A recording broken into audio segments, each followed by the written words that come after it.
Cuando escuchas la palabra adicción, ¿qué es lo primero que piensas? Probablemente se te viene a la cabeza términos como pobreza, marginalidad o situación de calle. Pero hoy más que nunca hemos descubierto que la adicción no conoce ni de estratos sociales, ni de profesiones, ni de condiciones, y que puede afectar a cualquier persona.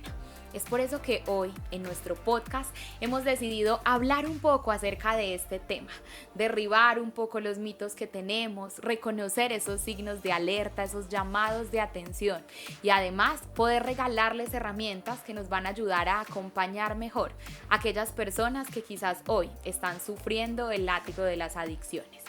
Bienvenidos a Ser, el podcast de la Clínica para la Familia. Ser, el podcast de la Clínica para la Familia.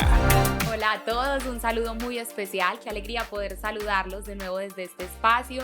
Estamos siempre muy atentos a sus comentarios, así que nos encanta que nos escriban, que nos cuenten desde dónde nos escuchan, que nos pongan por ahí mensajitos en los comentarios, porque desde acá, desde la Clínica para la Familia, estamos siempre muy pendientes leyéndolos y nos encanta saber de ustedes. Para mí es un honor poder acompañarlos una vez más y de manera especial hoy con el invitado que tenemos, y es que para hablar de un tema tan importante, tan delicado y que amerita tanto respeto como lo son las adicciones, pues tenemos hoy con nosotros a un invitado muy especial, aquí con el pastel para poderlo presentar. Él es Fabián Salinas, él es psicólogo, especialista en adicciones, máster en psicología clínica de la salud mental y docente universitario. Todo un profesional que nos ha acompañado desde acá, desde la Clínica para la Familia, y que nos sentimos muy afortunados de tenerlo hoy acá en este espacio. Fabián, ¿cómo estás? Hola Camila, hola a todas las personas que nos están viendo, escuchando. Muy contento de estar aquí compartiendo contigo y con todos. Y como raro, muy contento también de hablar de este tema, que es primero muy interesante y segundo que nos toca a todos y como tú dijiste en la introducción, no respeta grado socioeconómico, no respeta eh, contexto, recursos. Entonces, en todos los lados, en todos los pisos socioeconómicos, en todas las realidades se puede meter una adicción. Entonces, es un tema muy interesante con muchas aristas, con muchas cosas por hablar. Entonces, muy contento de estar acá. Sé que ya con ese abrebocas también las personas que nos ven y que nos escuchan desde casa quedan también ahí como entusiasmados con lo que se viene, y esperamos poderles regalar un podcast que se puedan disfrutar un montón.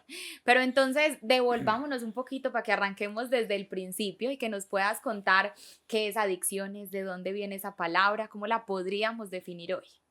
Súper. Vieras que adicción como palabra tiene una raíz que es adictus. Adictus es un término que se utilizaba en la antigua Grecia, es un término jurídico. ¿Qué pasaba? Cuando una persona estaba muy endeudada con alguien, iba por allá por el derecho romano, etcétera, y llamaban a la otra persona, le embargaban bienes, le quitaban pues la plata que tenía, incluso lo que conocíamos ahorita como le embargaban el sueldo, incluso Ok. para pagar la deuda. Pero habían personas tan endeudadas que ni siquiera quitándole los bienes y embargándoles el sueldo lograban pagar todo lo que debían. En ese caso puntual sí aplicaba el adictus. Y el adictus era que como pago de la deuda, la persona pagaba con su libertad. Dejaba de ser ciudadano y comenzaba a ser él o ella y su familia esclavos de esa persona. Pues hablando en el contexto donde la esclavitud era legal y etcétera, Mm. entonces ya la persona y su familia pagaban con su libertad y se volvían esclavos de la persona, él y sus generaciones siguientes. Entonces, adictus es un sinónimo o se le asocia mucho a las adicciones modernas como una pérdida de libertad, como una esclavitud, un tipo de esclavitud que tenemos.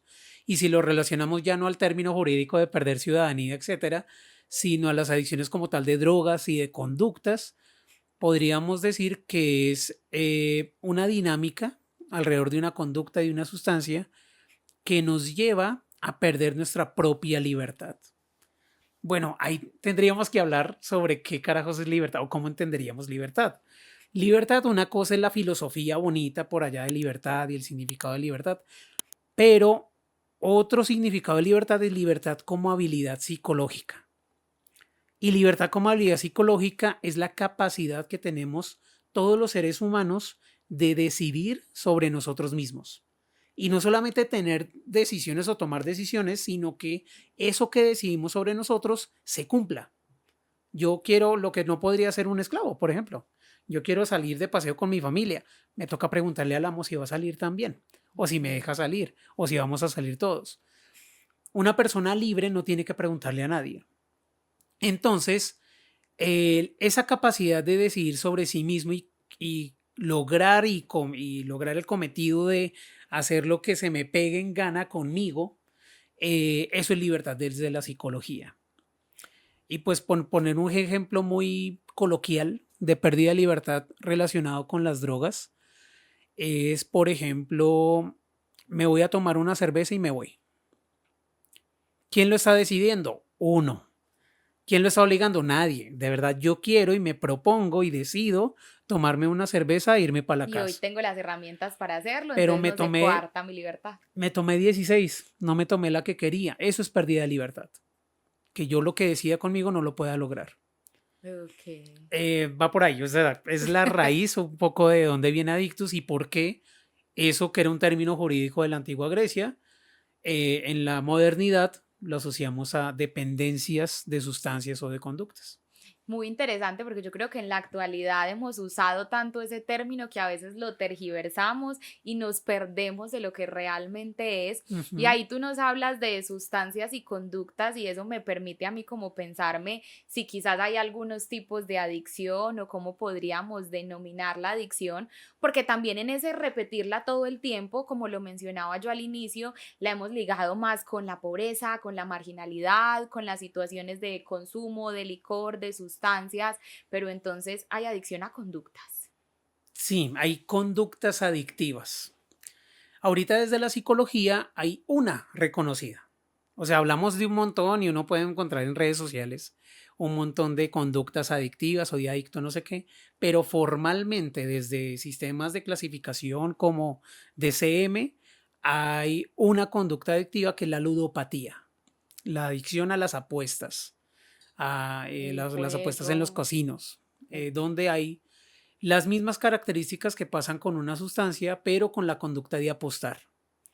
Entonces, cuando yo soy adicto, por ejemplo, al alcohol para tomar una sustancia como regulada socialmente y normalizada, yo puedo, esa pérdida de libertad, me quiero tomar un trago y me termino tomando varios y tengo esa sensación de no poder parar. Eso se llama craving. Entonces, craving es esa sensación de una vez comienzo no puedo parar o me es difícil parar. Las personas con ludopatía, una vez comienzan a apostar, les cuesta frenar. Y ahí es donde tenían la intención desde su libertad de apostar 100,000 pesos, pero terminan apostando más de esos 100,000 pesos y todo Casa lo que no deben gastarse, hipotecada. Ujú. exacto, por esa sensación de no poder parar. Afecta vida, afecta relaciones, afecta salud.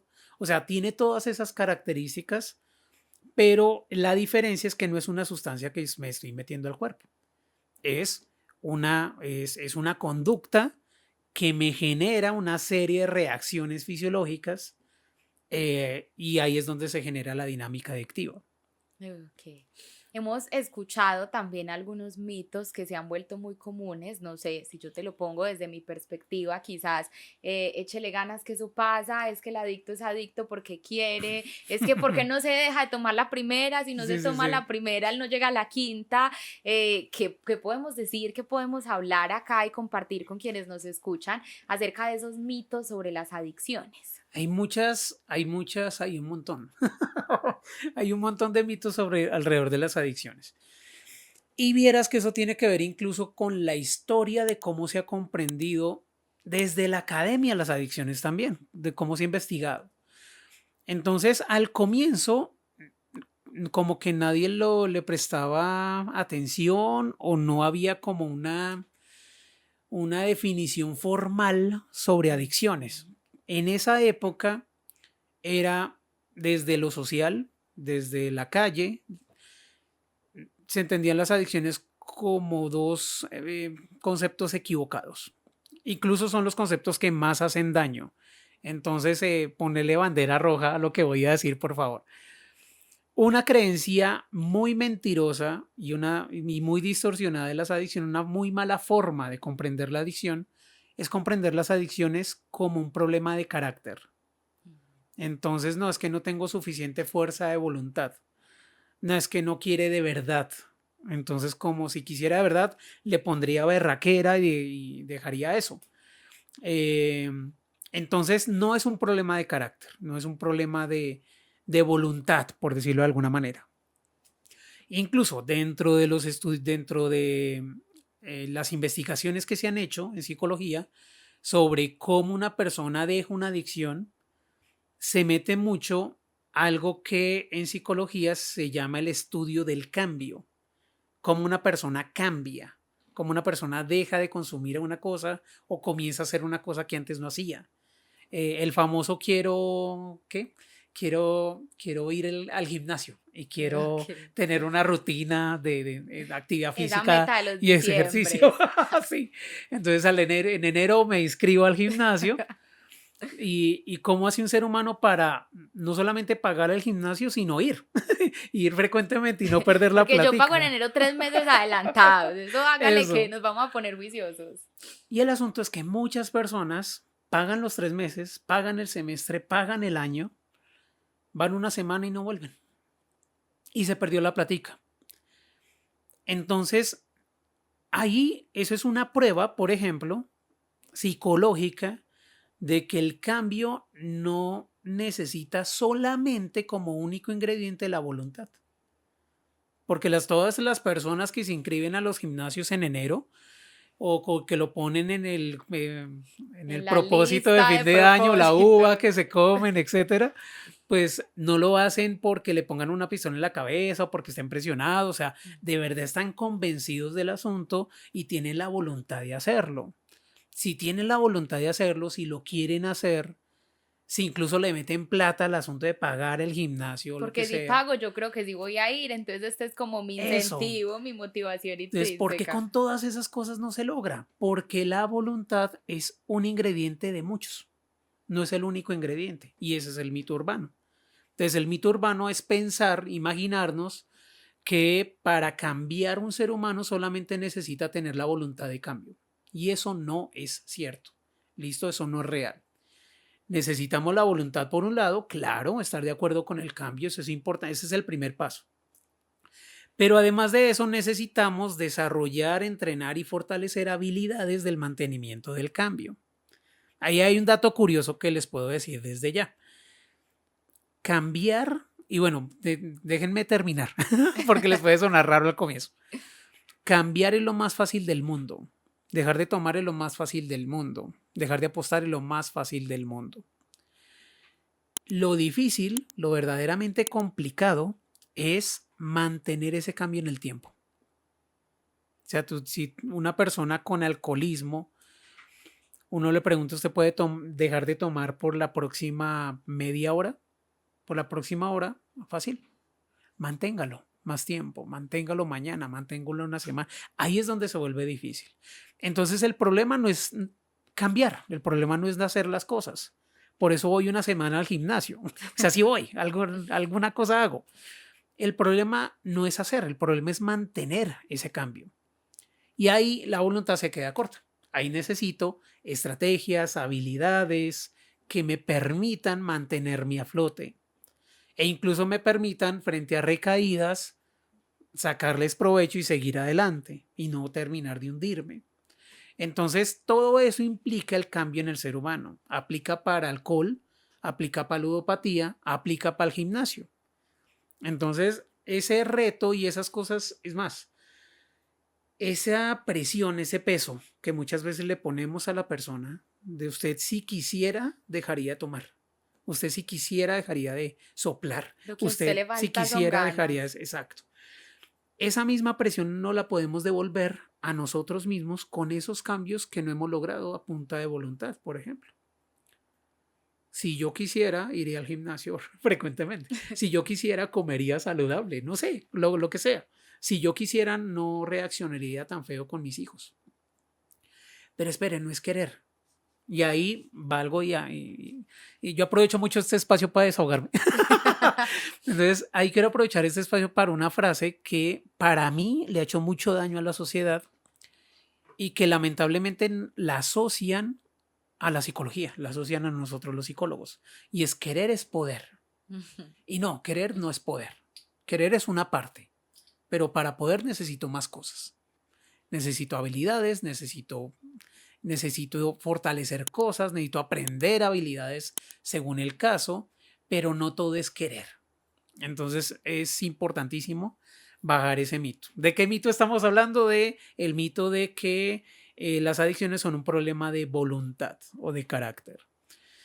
Pegadito a ese mito, hay otro segundo mito que es que las adicciones son un problema moral. Es que a usted no le importa el daño que usted mismo se hace y el daño que me hace como pareja, como familiar. Y como no le importa, entonces, a propósito, es que nos hace daño. A propósito es que lo hace. Como que lo hace por maldad. Y nada que ver. Es decir, si le aplicamos la misma lógica y tenemos un cuestionamiento como crudo del asunto, es como si yo me reclamara a mí mismo que yo no voy al gimnasio para fregarme la vida. No, no, yo no voy a tener, en realidad no tengo ninguna mala intención cuando no voy al gimnasio y permito que se pierda la platica en la inscripción al gimnasio. O cuando voy al puesto de empanadas de la esquina, cuando me prometí comer saludable. No es un plan maquiavélico en mi contra. Y lo mismo en una persona con una problemática de consumo o con una problemática adictiva. Hay una caricatura que se forma muchas veces la misma persona o la familia de esta persona con el problema moral de forma maquiavélica, haciéndole daño y haciendo sentir mal a los familiares. Y nada que ver con la realidad. Listo, ese es otro mito. Mito número 1, la adicción es un problema de voluntad. Mito número 2, la adicción es un problema moral. Ni lo uno ni lo otro, ¿vale? Pero siento que me estoy extendiendo mucho. Esos son 2 mitos, ¿vale? Pero no sé si esté claro, ya preguntas o si continúo con otro mito, no sé. A mí se me ocurre, no sé Sí. qué tanto entre dentro de los mitos o no, está muy interesante, maravilloso si pudiéramos continuar con ese tema de los mitos, pero se me ocurre también cuando hemos hablado, no sé si entre dentro de ese espacio, es que hay una predisposición genética, pero como nos hemos dado cuenta que puede ocurrir dentro de la misma familia, que quizás no todos repiten ese mismo patrón, entonces Ujú. habrá o no habrá una Que es predisposición hereditario. genética, le puedo Sí, echar la culpa a mi papá, a mi mamá, sí, como sí, para sí, saber con quién me total. lavo las manos. Vieras, Camila y todas las personas que nos están viendo y escuchando, que eso es hay como dos escenarios. Por un lado, es un debate académico actual y social actual. Pero por el otro lado, es un tema de no debate, sino simplemente una falta de actualización de algunos profesionales e investigadores.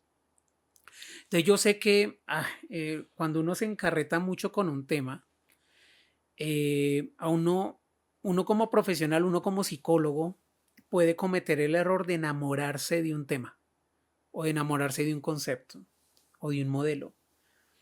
Bueno, el pecado no es ese. Yo estoy enamorado de muchos temas en psicología. El problema es no comprender o no reconocer los límites que tienen esos temas dentro de la disciplina. Entonces estamos hablando de temas que están dentro de disciplinas de ciencias humanas, de ciencias sociales, de ciencias de la salud. Y todos esos temas, cuando es una disciplina que le apunta a ser científica, no estamos hablando de verdades dogmáticas ni de verdades absolutas. Estamos hablando de verdades vigentes. Entonces, la teoría que a mí me encanta desde la psicología yo la debo entender como eso, como una verdad vigente, no como una verdad absoluta. El asunto es que muchos profesionales, como somos también de carne y hueso, nos enamoramos de la teoría y La esa teoría se idealizamos. actualiza, cambia, pero nosotros nos quedamos con la versión que nos enamoró. Y eso pasa en adicciones. Entonces, ¿qué fue lo que pasó? Pasó algo muy parecido a lo que ustedes vieron en el capítulo de trastornos psicológicos, de que los trastornos también se les asociaba como problemas de carácter. Eso es bobada, ¿cuál depresión? Eso es falta de trabajo, cosas así. Entonces ahí se paró el modelo biológico de psicopatología, pegadito y súper fan e imitador de la medicina.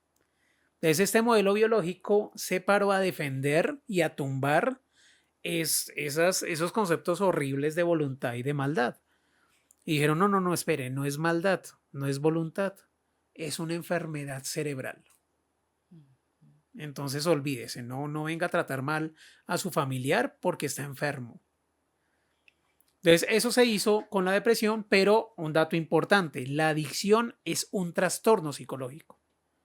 A veces se separa los trastornos psicológicos por un lado y las adicciones por otro. No, las adicciones son un tipo de trastorno psicológico, son una familia diagnóstica, así como hay trastornos depresivos y el capítulo de trastornos depresivos en DSM-5, pues también el capítulo de adicciones y conductas adictivas y problemáticas adictivas en el DSM-5. Entonces es otro trastorno, otra familia de trastornos psicológicos. Y le pasó lo mismo, separó el modelo biológico y dijo, no, espere, la adicción, esta persona con adicción no es una persona malvada, ni tampoco es una persona débil de voluntad, es una persona enferma y tiene una enfermedad crónica que dura toda la vida y debemos acompañarlo como enfermo que es y no culpabilizarlo. O sea, las intenciones del modelo biológico son bonitas. El problema es que ahí es donde está el asunto. Muchas personas por ese acto heroico de tumbar ese mito de voluntad y maldad, se enamoró del modelo biológico y siguen a hoy, a 2026, con ese modelo. El detallito es que eso ya se actualizó desde hace un montón de décadas. Entonces ya no estamos en este momento, 2026, desde un modelo biológico. Porque frente a ese modelo biológico salió un modelo psicológico a decir, no, las adicciones son un problema de aprendizaje y conducta. Son una conducta compulsiva, no son una enfermedad del cerebro. ¿Por qué? Porque la adicción se puede explicar más o mejor en esa interacción de la persona con el contexto que, que con los neurotransmisores. Aunque se puede explicar, pero se queda corta la explicación biológica. Y después de eso salieron los socioconstructivistas. Y dijeron, no, espere, los de todo es una construcción social, los del meme. Entonces, no, dijeron, no, espere. Esa adicción no ocurre en una burbuja, ocurre en un contexto. Y hay unas estructuras sociales que facilitan el asunto. Y hay un tema de entorno que influye en las adicciones. Entonces, eso es construido socialmente. Y ahí se pelearon esos tres. O sea, biológico peleaba lo suyo de enfermedad del cerebro, lo psicológico desde los conductistas sobre todo peleaban el tema de condicionamiento y aprendizaje y los socioconstructivistas peleaban el tema de contexto. El asunto es que ahorita, la verdad vigente, no absoluta, es que tanto los trastornos psicológicos y como el otro trastorno psicológico que las adicciones se comprenden actualmente hasta ahora como una construcción compleja biopsicosocial. Entonces, ¿qué es un trastorno psicológico? Una construcción biopsicosocial. Es decir, no es un problema biológico, no es un problema psicológico, no es un problema social o contextual, pero cada una un poquito. Pone una ficha y se juntan las tres fichas y se genera el trastorno y en este caso la adicción.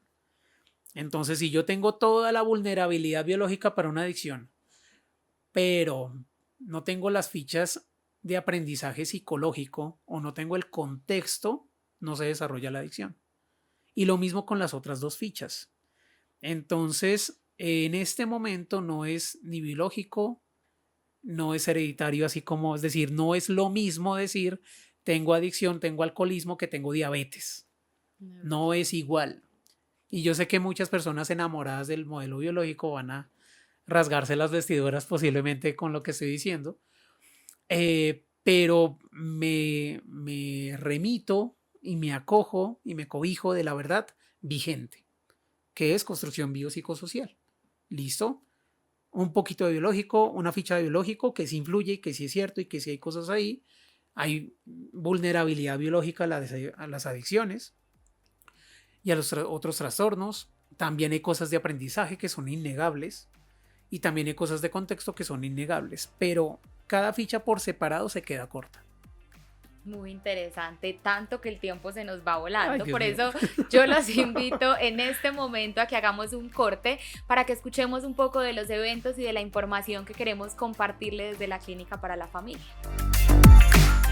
¿Sientes que la rutina, los conflictos o las heridas están acabando con su amor? Los grandes problemas de la relación de pareja inician en silencio. Cuando nos descuidamos y permitimos que las mariposas que revoloteantes un día nos unieron terminen sepultadas entre nuestras responsabilidades y nuestras inhabilidades, nos perdemos el uno al otro. ¿Y cuánto daño podemos llegar a hacernos? Pero esto no tiene que ser así. Hoy te invito a resucitar mariposas y a construir un amor a prueba de tiempo.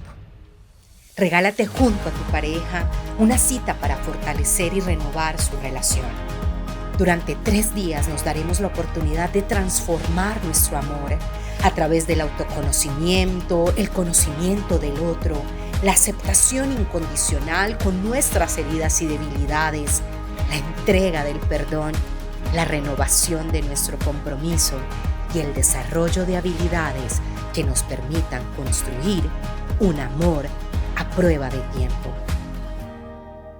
El primer día está dedicado a reconocernos a nosotros mismos, desde nuestra historia familiar y nuestras experiencias vitales, descubriendo las heridas que están en nuestro corazón, que nos hacen ser como somos, pensar como pensamos y actuar como actuamos. Y a partir de ahí, poder hacer partícipe a nuestra pareja de nuestra historia. El segundo día es para trabajar de manera conjunta, reconociendo todas esas heridas que nos hemos podido causar, buscando entender el por qué nos hemos hecho daño y permitiendo que un manto de perdón y misericordia cubra nuestro corazón para ayudarnos a sanar y a recordar más allá del dolor sin seguir cobrando una y otra vez la misma factura. Es un día mágico, cargado de emociones, decisiones y cambios significativos. Al finalizar nuestra jornada, celebraremos juntos la Eucaristía con una hermosa ceremonia de renovación de votos y culminaremos celebrando el amor de forma sana y divertida. Y finalmente, después de haber trabajado en nosotros mismos y habernos reconciliado con nuestra pareja, en el tercer día desarrollaremos habilidades de convivencia que nos permitan consolidar nuestra relación, trabajando temas como la comunicación, la solución de conflictos, la toma de decisiones y la sexualidad con propósito. Resucitando Mariposas es más que un encuentro de parejas. Es una experiencia trascendente para lograr construir un amor a prueba de tiempo y sanar así desde la raíz. Comunícate ya mismo con nosotros y separa tu cupo. Inscripciones permanentes.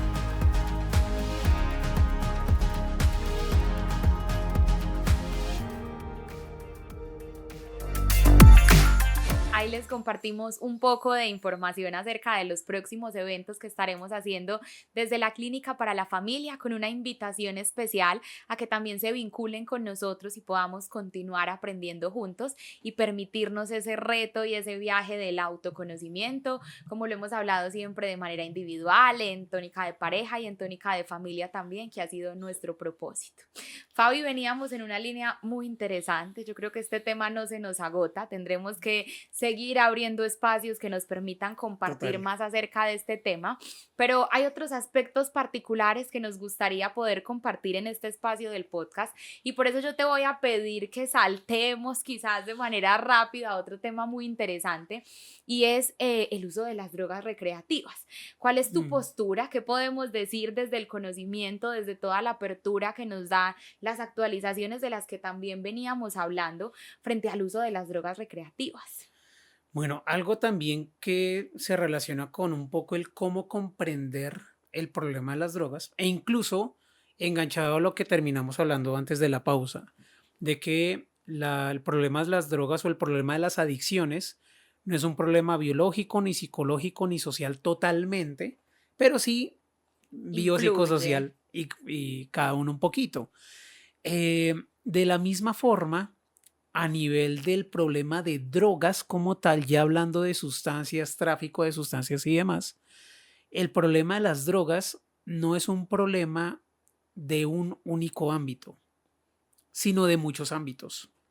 Entonces, y eso es algo curioso y muy característico de las drogas como tal.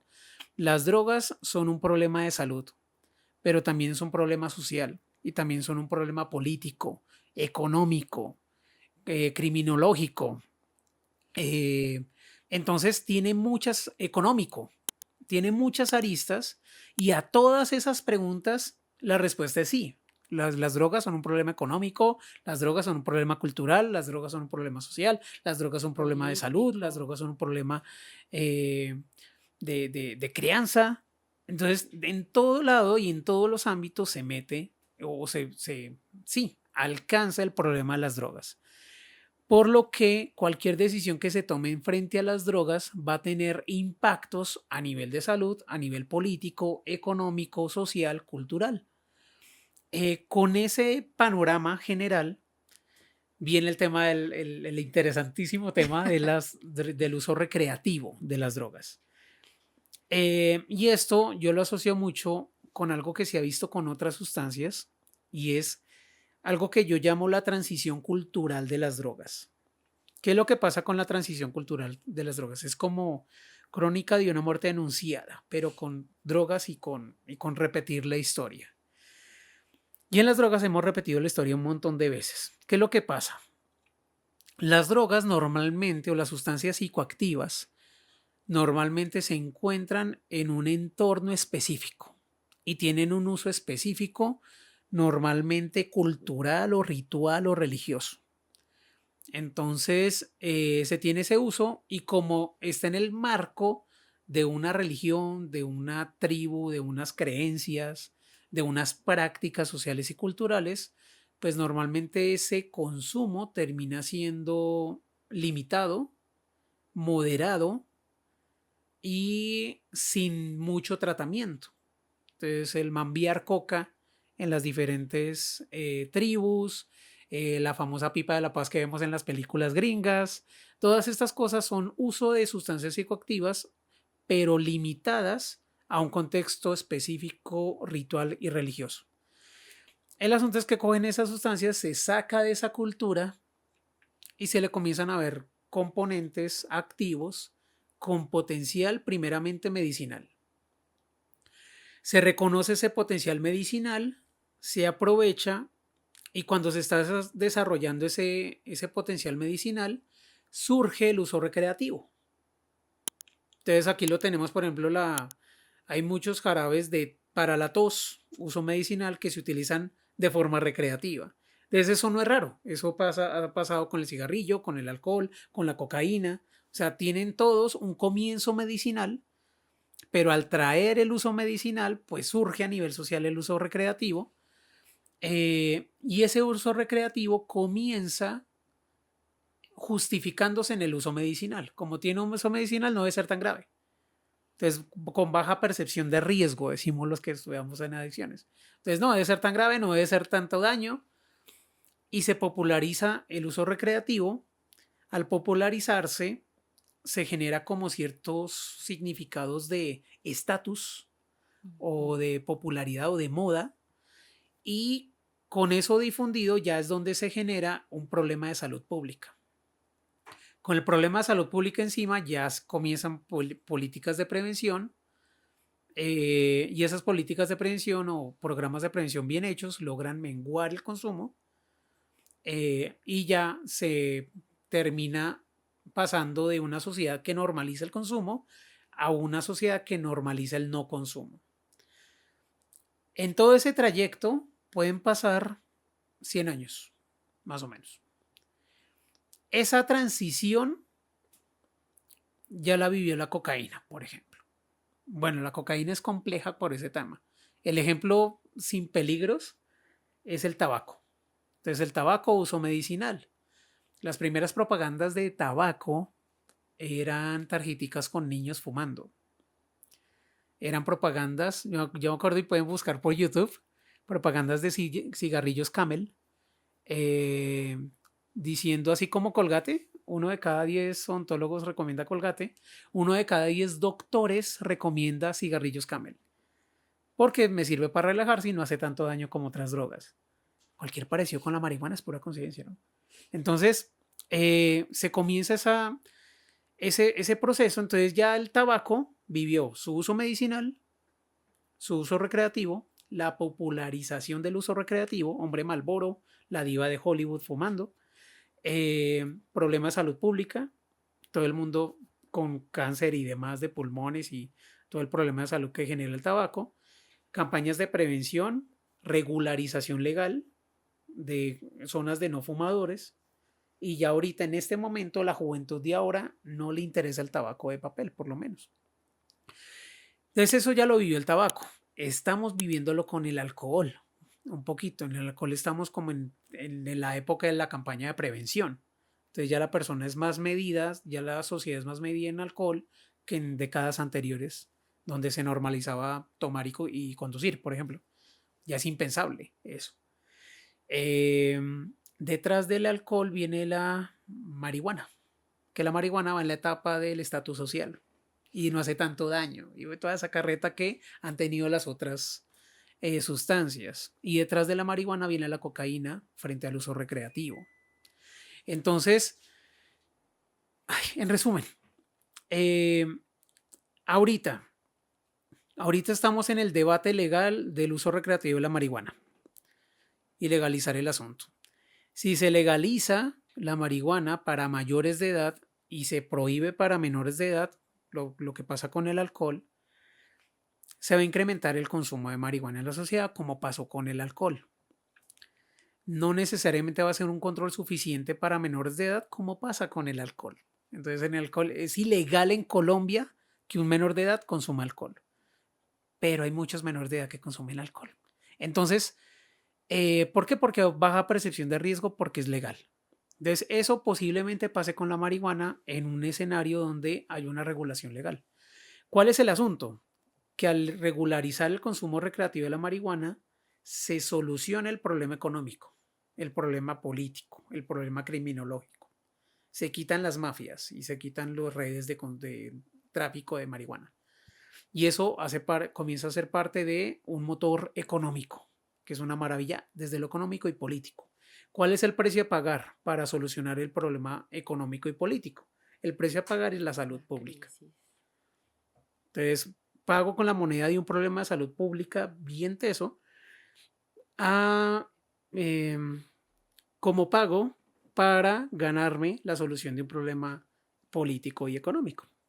Ese es el escenario. Ahí traté de resumir, pero no me dio, pero pues ahí va como en términos generales. Continúa el dilema, muy interesante, porque nos vamos con mucha información, pero además con mucha curiosidad, y queda también el reto de seguir estudiando, de seguir investigando, porque sí, como yo lo decía ahorita después de los comerciales, era un tema que no se agota. Pero ahora, cuando hablábamos del uso recreativo, tú nos empezabas a mencionar el tema de los riesgos, de esa percepción del riesgo que quizás como sociedad podemos empezar a perder cuando empiezan a aparecer estos temas como el uso recreativo de las drogas. Uh-huh. Yo quisiera también que compartiéramos con las personas que en este momento nos ven y nos escuchan un poco acerca de esos factores de riesgo, de esas situaciones, entornos que pueden predisponer al tema del desarrollo de una adicción. Súper. En adicciones tenemos dos términos famosos, que es factores de riesgo y factores de protección. En resumen, En resumen, de verdad, voy a esforzarme. En resumen, los factores de riesgo son todas las cosas, todas que aumentan la probabilidad de consumo. Y todas las cosas es personas, horas del día, épocas del año, fechas específicas, lugares, actividades, todas las cosas que puedan incrementar consumo. Entonces, uno puede decir, yo si salgo con este amigo, es altamente probable que termine consumiendo, que termine tomando, que termine fumando. Si yo salgo con ese otro amigo, es altamente probable que lo contrario, factor protector. Lugares también, si yo estoy en misa, si yo estoy en Eucaristía dentro de una parroquia asistiendo a misa, es menos probable que tome trago ahí, por ejemplo. Eh, si estoy en la casa, pues es factor de riesgo para unas personas y factor protector para otras. Y ahí es donde está el asunto. Los factores de riesgo y factores protectores no son universales. Son protectores o de riesgo según cada caso. Para algunas personas, para algunos consultantes, la pareja es un factor de riesgo. Para otros, la pareja es un factor protector. Los amigos, incluso cosas que suenan contraintuitivas. El grupo de oración de la parroquia, el grupo de jóvenes de la parroquia. Para muchas personas, ese grupo de jóvenes de la parroquia es un factor de riesgo. Y más en Medellín se normaliza mucho esos grupos de jóvenes en las parroquias. Entonces, es un factor de riesgo muchas veces para muchas personas en consumo. Entonces, por eso es cada caso con cada caso. Es decir, no se puede decir en este momento, esto es un factor de riesgo para todo el mundo o es un factor protector para todo el mundo. Depende. Depende. ¿Qué es importante? Identificarlos, ponerles nombre y apellido, tanto a los protectores como a los de riesgo, y establecer estrategias frente a los de riesgo y también apoyarse en los protectores para enfrentar los de riesgo. Como Como o sea que es tener más desde el reconocimiento del propio entorno y del eso, caso a caso de cada sujeto saber también. no ir a ciegas, saber qué peligros yo tengo al frente, identificarlos para qué, para no meter el pie por ahí. Ok, Fabi, listo, supongamos en mi familia, en mi entorno, en mi círculo social, yo ya he identificado a una persona con una adicción. ¿Qué es lo mejor y qué es lo peor que puedo hacer en términos de acompañamiento de estas personas? Súper. Entonces, una cosa es que uno tenga la adicción o uno el riesgo de adicción y otra cosa es que yo vea en un ser querido ese riesgo o esa posible adicción. Lo primero, y pasa tanto con adicciones como con trastornos psicológicos, no diagnosticar si no eres psicólogo. ¿Listo? Importantísimo. Importantísimo, importantísimo. Yo digo en consulta que en una cárcel el 90% de los presos se creen abogados, sin ser abogados. Y cuando con esa sensación de yo me sé una que otro artículo del Código Penal, tratan de hacer cosas como abogados, pues les va mal. Entonces es algo parecido con los diagnósticos a ojo que hacen las familias. Entonces hay muchos familiares que dicen, vea, esta persona es drogadicta. Y bueno, ya lo diagnosticaron de adicción o dependencia en algún lado. No, no, no, es que se ve. Y uno, no, eso es un diagnóstico. Y para encontrar un diagnóstico, llegar a un diagnóstico, es todo un proceso de evaluación. Entonces, y un proceso de evaluación con pruebas muchas veces, con entrevistas estructuradas, con entrevistas a familiares, mirando un pocotón de factores, criterios del DCM. Entonces, no es un tema de a ojo de los mismos creadores de los docentes, diagnosticando a Diagnostican ojo niños. TDAH en los niños. Pues no, es altamente probable que no sea certero el diagnóstico. Entonces, primero, no diagnosticar. Segundo, evitar la culpa. No culpar ni culparse. ¿Por qué? Porque la culpa es un dar palo o darse palo, diciéndolo coloquialmente. Y en términos prácticos o crudos, eso no sirve para solucionar el problema. Eso no suma y sí puede restar. Entonces no es útil culpar o culparse. Y con esa energía que yo me culpo y me condeno o condeno al otro o busco a la mala influencia para odiar que me dañó mi hijo, pues con toda esa energía, pues yo me puedo enfocar en la solución y en ser un buen factor protector. Porque otra cosa importante de la familia o de las personas cercanas a una persona con adicción es que nosotros podemos ser factor de riesgo sin querer. Entonces, nosotros podemos no estar de acuerdo con el consumo de nuestro familiar, pero la estigmatización, el maltrato o la cantaleta o la presión que ejercemos sobre esa persona familiar termina es promoviendo el consumo más que previniéndolo. Entonces, no culpar ni culparse. ¿Y qué sí hacer para no terminar ahí como con el escenario muy negro? ¿Qué sí hacer? Primero, amor incondicional. Separar la persona de la conducta. Cuando separamos la persona de la conducta, podemos darnos la libertad de odiar la conducta y al mismo tiempo amar a la persona. Entonces, mi problema no eres tú. Tú eres una bendición para mí. El problema es tu conducta de consumo. Esa sí la odio, pero es tu conducta, no tú como persona. Parece tonto, pero hacer esa diferencia salva la vida a nuestro familiar.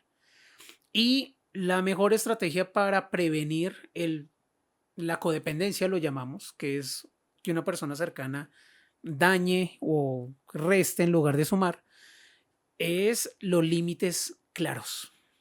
Establecer límites claros frente al consumo de la otra persona. También diferenciando sería ser, ¿no? O sea, no es rechazar a la persona. A la persona siempre la voy a aceptar, amar y respaldar.